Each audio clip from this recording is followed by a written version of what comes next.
grass, a little bit of the trees, and that's about it. That was my part on that. So during this time in high school, did you feel that you were going to grow up to be an artist? Did you know that artists could get paid and have a career? Was that something that you had in your mind? My plans back then was to, of course, go to school, continue my art education, and of course,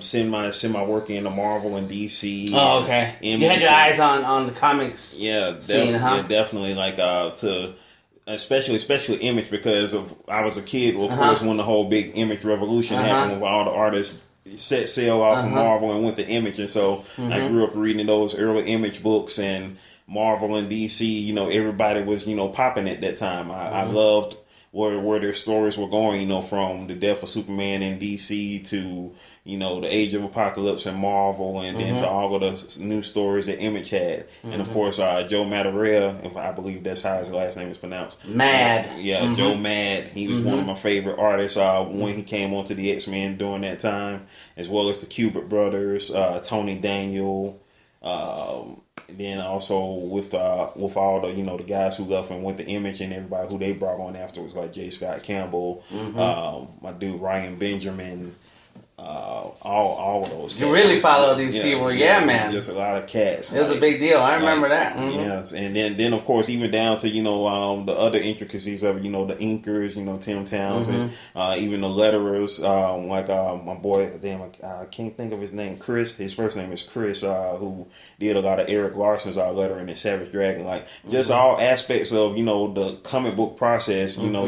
You love, and you see who like I said, I love the behind the scenes of stuff, so I love seeing how things come together, and when the DVD age happened, you get the special features and see what's going on with the movie and all that type of stuff.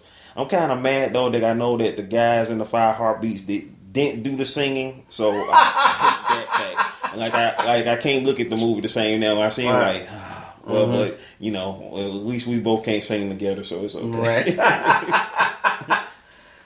So that was on your mind that you were going to do that. Did you look into which colleges you were going to go to follow the art, or were you one of the colleges at that time that I really thought? Well, it was the two that I had in mind was SCAD, Savannah College of Art and Design, which back then they only had that one location in Savannah.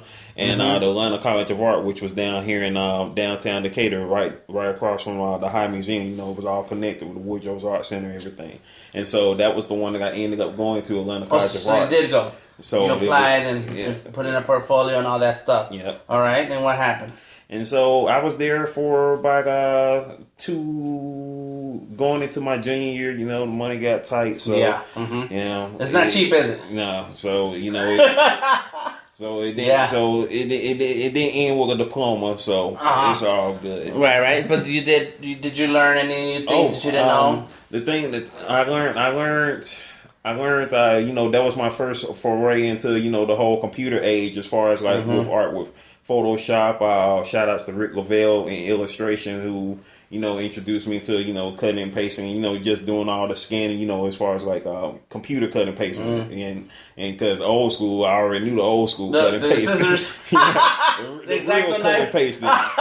And the daggone glue, me and glue never got along. From Elmer's glue all the way up. Yeah. Super glue, especially super glue, man. I try to do one little thing with super glue and end up all on my hands. I'm like, man, come on. I just wanted that part, and I got it on 2-3 fingers. Come on, man. Wow. The Yoo-hoo stick, the Oohoo stick, or whatever it is. Now, I can get along with that one. But everybody else, nah. It sounds like that was a real problem for real, man. Like it never glue failed. sticks? You didn't like glue sticks? Yeah, the glue stick. Yeah, the glue stick. Because then you can just dab that. You don't have to touch it. We were cool. I was cool with them.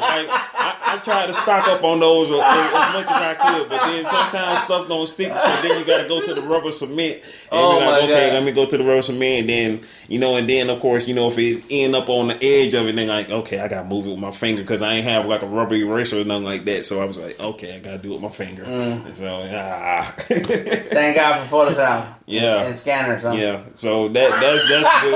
That's good. But hey, if they all break down, I ain't scared to go back to the real cut and paste. So yes. That's cool. Yes. You know what I'm saying? Like, shoot, the artists today, y'all lucky, but y'all still need to learn that too. Learn the old ways, my student. Learn the old ways. Oh man, so you got into Photoshop and Illustrator? You started doing artwork in them, or what? Not too much, because of course I didn't own my own personal stuff during that time. But at school, you know, I would work on some of that stuff, and then of course I started doing painting in school too, as far as like oil painting. So I started working on oil painting during that time, but you know, oils are expensive. So you definitely got to have, you know what I'm saying, your bread ready for that, and know how to use it. You know how to use it so you won't put so much of it on there, because you have, you know, everybody has their own painting style, you know, where somebody might put layer on layer on layer on something. But me, I tried, like, my style is pretty, it's kind of flowy, flowy. I've been learning a lot about painting, and I never touched the oils, but acrylics, and I've seen some intense acrylic paintings. And I'm like, how do you do that? Because I try and I can't get those effects. And then I realized the layering is important. And some of these artists are just like you said, layer king and queen. Yeah, like, and it does add a certain amount of depth. Yeah, and a structure to it. But it's like, wow. I'm an impatient kind of guy. Yeah, I gotta get in, knock it out. I feel satisfied. I'm moving on. Exactly. But if it lingers more than a day, I may not touch it. Like, I was just looking at a young lady online who was talking about her Copics, and you know, a lot of people are, you know, working with those Copics now, and she was working on a background. And it was just a little part of a background, and she used like 26 markers on that background. Just a little piece that she had done. I was like, wow. Now, it was high, and I know it's going to be nice. Yeah. But, so the guy's like, do y'all want to do a comic book convention? Just out the blue, like, is that something that he'd been planning and thinking about, or? He had because he's new to the comic book scene, and so he wanted to, you know, like, know, you know, great ways, you know what I'm saying, to, you know, bring other artists and everything together. And he had been, you know, viewing other events like Onyx Con and Dragon Con and MomoCon, you know, all the local conventions here in the Atlanta area. And so he hit me up, and he was like, you know, thinking about doing a convention, because I want to do something that has, like, you know, art, music, film, you know, comics and everything together. So I was like, okay, cool. So I told my friend Corley about it, and he was like, okay, cool, let's make it happen. And so, you know, we can put gaming in there, you know, of course, at the cosplay and everything of that nature. So you said, go ahead, all right. Yeah. So you reached out to artists and comic book publishers and things? Reached out local publishers here, comic books sponsors. We're being sponsored by GX Gaming, D'Antonio's Pizza here, the comic book shop Challenges, and the new comic book shop that just opened in Avondale Estates, my parents' basement. Oh, really? Yeah. There's a new one there? Yeah. I drive through there all the time. I haven't seen anything. Yeah, just right down the street from the Waffle House over there is a comic book /bar. Yes.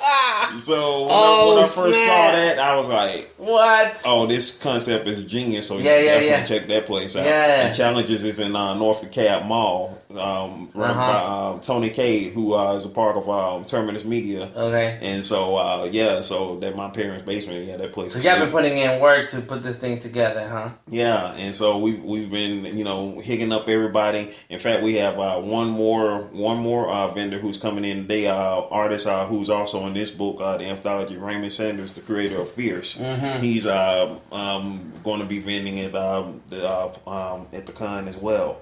And so shout outs to everybody who is going to be a part of this first one, and it's the first of many to come. And so we're going to try to make it even hotter next year. And of course, you know, it's definitely been a balance between, you know, getting this con out and you know, of course, working on my art as well. So even though some of my stuff got delayed behind, but this convention is awesome because, you know, one thing that I always, you know, cared about, especially in this day and age, is bringing everybody together so everybody can have their voice, you know, saying, and their products out there. Because, you know, I mean, you know, being an artist, you know, if it wasn't for bills and all that stuff, you know, we would just create it all for free, you know. And so, you know, I mean, shoot, just the process of being able to create and knowing that everybody sees your stuff, that's what really, you know, like, is awesome. But of course, artists need to make a living. We gotta make a living, So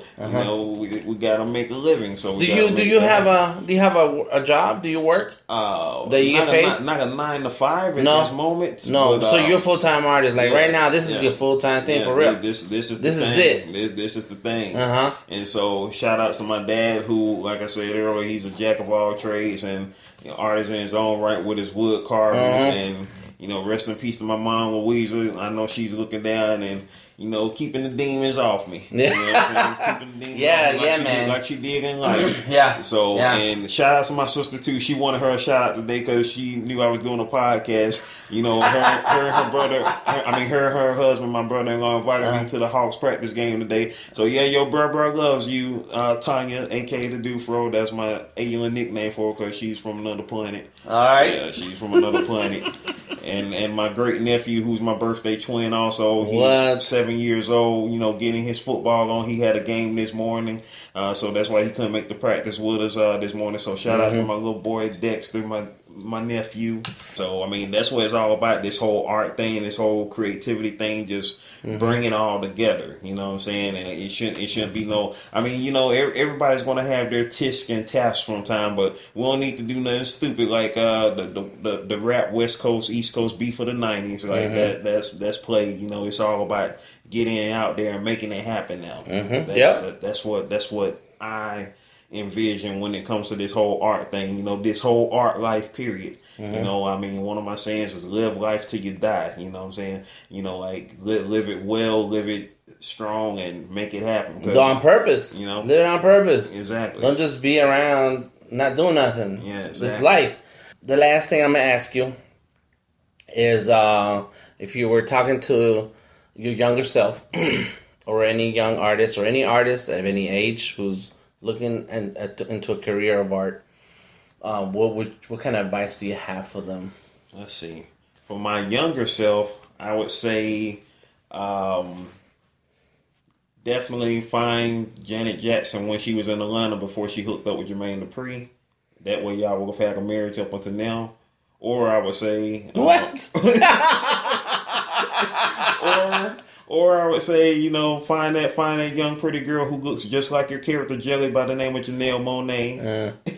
And of course, also, I would say to him, be mindful of your surroundings always, as you've always been.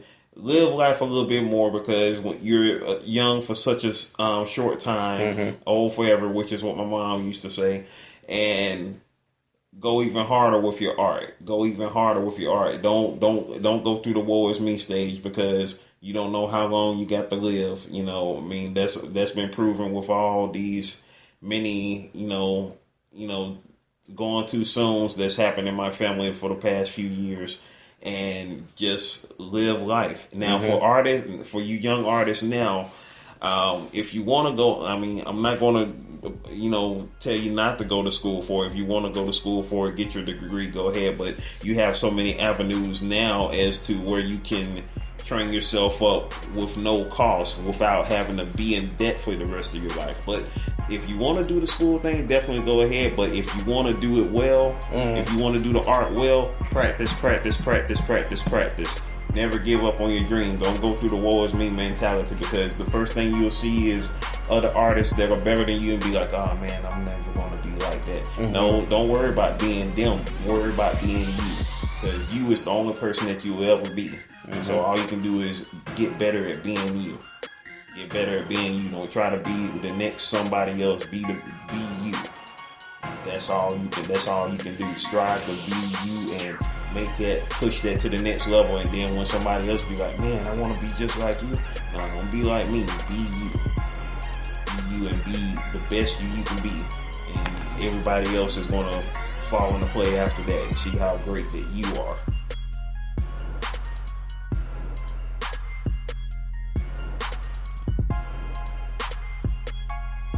This has been your Artist King podcast, and I am DTM of DeltaTangoMike.com, telling you to get out and learn so you can earn. Let go of the starving artist title and move into the thriving artist art life. See you next week.